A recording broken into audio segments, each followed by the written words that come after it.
नमस्कार दोस्तों, safety expert channel पे आप सबका स्वागत है। आज का टॉपिक है what is why why analysis. इसमें हम लोग देखेंगे वाई वाई एनालिसिस क्यों करते हैं, वाई वाई एनालिसिस कब करते हैं और वाई वाई एनालिसिस क्यों जरूरी है। हम सबको मालूम है एक्सीडेंट इंसिडेंट का रूट कॉज निकालने के लिए वाई वाई एनालिसिस करते हैं।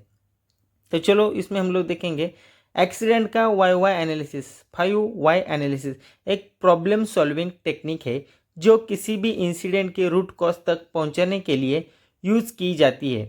इस टेक्निक को यूज करके हर एक क्वेश्चन का जवाब देने के बाद अगला वाई पूछा जाता है। इस प्रोसेस को तब तक रिपीट किया जाता है जब तक रूट कॉज समझ में नहीं आ जाए।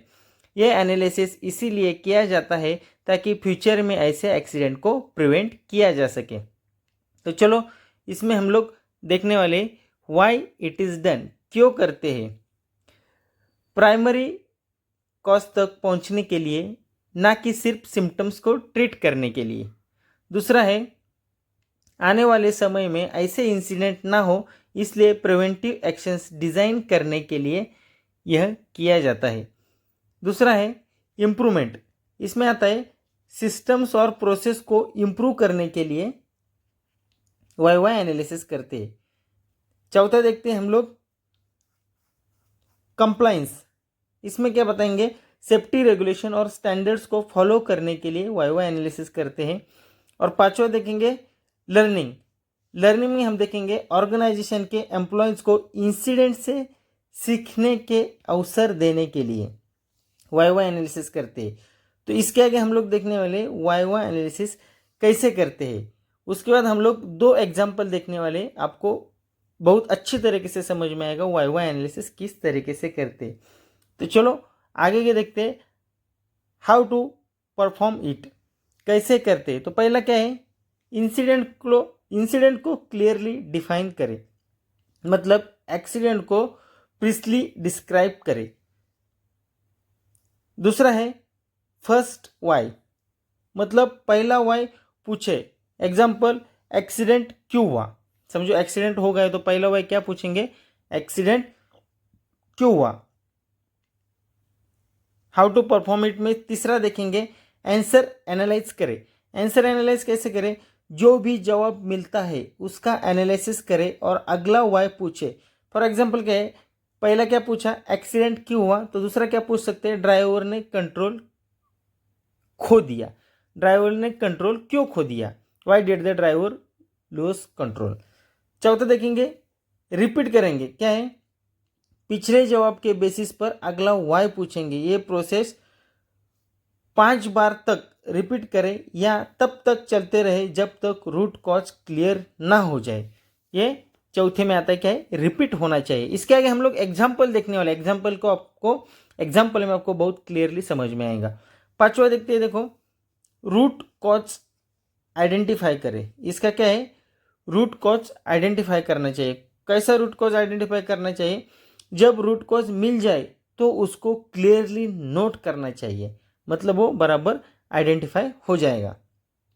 छठवा देखेंगे करेक्टिव एक्शंस प्लान करें। रूट कॉज को एलिमिनेट करने के लिए करेक्टिव एक्शंस डिजाइन करना बहुत जरूरी है। और सातवां देखेंगे डॉक्यूमेंटेशन। इसमें हम लोग देखेंगे एनालिसिस को डॉक्यूमेंट करें और स्टेक होल्डर्स के साथ शेयर करें। डॉक्यूमेंट्स एनालिसिस करना चाहिए और जो भी अपने साथ लोग हैं उनको शेयर करना बहुत ज़रूरी है। चलो इसके आगे क्या देखेंगे, एग्जाम्पल देखेंगे। तो इस एग्जाम्पल के जरिए आपको बहुत अच्छी तरीके से समझ में आए। 2 एग्जाम्पल देखेंगे, उसमें से पहला एग्जाम्पल है, समझो इंसिडेंट है। क्या इंसिडेंट है, मशीन ऑपरेटर का हाथ मशीन में आ गया। मशीन चलाते चलाते मशीन ऑपरेटर का हाथ मशीन में आ गया, तो उसका वाई वाई एनालिसिस कैसा करना है हम लोग देखेंगे। पहला वाई है, देखो ऑपरेटर का हाथ मशीन में कैसा आ गया। ऑपरेटर ने मशीन को ऑपरेट करते वक्त सेफ्टी गार्ड नहीं यूज किया। तो पहला वाई क्या पूछा, ऑपरेटर का हाथ मशीन में कैसा आ गया, तो उसका आंसर क्या है, ऑपरेटर ने मशीन को ऑपरेट करते वक्त सेफ्टी गार्ड नहीं पहना था। तो तुरंत उसके बाद दूसरा वाई क्या आएगा, दूसरा वाई का क्वेश्चन क्या आएगा, चलो आगे देखते हैं। ऑपरेटर ने सेफ्टी गार्ड क्यों नहीं यूज़ किया था? ऑपरेटर मशीन तो चला रहा था, तो उसने सेफ्टी गार्ड क्यों यूज़ नहीं किया था? तो उसका आंसर क्या आएगा? सेफ्टी गार्ड ब्रोकन था और उसको रिपेयर नहीं किया गया था। जो सेफ्टी गार्ड था वो टूटा हुआ था और उसको रिपेयर नहीं किया गया था। तो आप इसके ऊपर समझ सकते हैं तीसरा वाई क्या पूछने का, या तीसरा वाई क्या आएगा। चलो आगे देखते हैं तीसरा वाई क्या आ सकता है। तीसरा वाई आएगा सेफ्टी गार्ड को रिपेयर क्यों नहीं किया गया। पिछला आंसर क्या था? सेफ्टी गार्ड टूट गया। तो तीसरा वाई क्या आ गया? Why had the safety guard not been repair, safety guard को रिपेयर क्यों नहीं किया गया था। तो उसका आंसर क्या आएगा? मेंटेनेंस शेड्यूल फॉलो नहीं किया गया था। मेंटेनेंस शेड्यूल फॉलो नहीं किया गया था, इसलिए सेफ्टी गार्ड ठीक नहीं किया गया था। चौथा वाई क्या आएगा इसके ऊपर? मेंटेनेंस शेड्यूल फॉलो क्यों नहीं किया गया था। मेंटेनेंस शेड्यूल फॉलो होता तो गार्ड लगता था ना, तो मेंटेनेंस शेड्यूल फॉलो क्यों नहीं किया गया था। तो उसका आंसर क्या आएगा चौथे वाई का? मेंटेनेंस टीम को वर्कलोड ज़्यादा था और रिसोर्सेज कम थे। उन्होंने क्या बताया? मेंटेनेंस टीम जो है उसको वर्कलोड ज़्यादा था और रिसोर्सेज कम थे, मतलब उसके उनके पास टीम कम था वो काम करने के लिए, इसलिए वहाँ तक पहुँच नहीं पाए। तो उसके ऊपर पाँचवा वाई क्या निकलेगा? पांचवा वाई का क्वेश्चन है मेंटेनेंस टीम के पास एडुकेट रिसोर्सेस क्यों नहीं था। मेंटेनेंस टीम है उसके पास एडुकेट रिसोर्सेस क्यों नहीं था, ज़्यादा आदमी क्यों नहीं था काम करने के लिए। तो उसका पांचवें इसका आंसर क्या आएगा?